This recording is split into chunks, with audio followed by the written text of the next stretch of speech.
Hello everyone, let's see how to hide multiple sheets in Excel.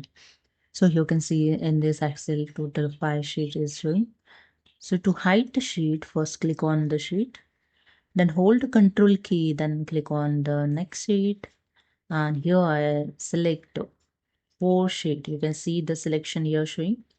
Then right click on the any sheet name and click on the hide, and it's done.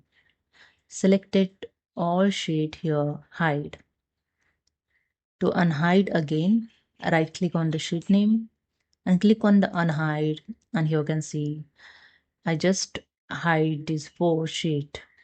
To unhide one, just select one and click on OK.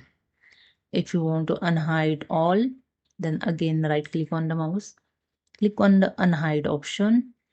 Now select the first one, then hold the control key of the keyboard and select the second and third.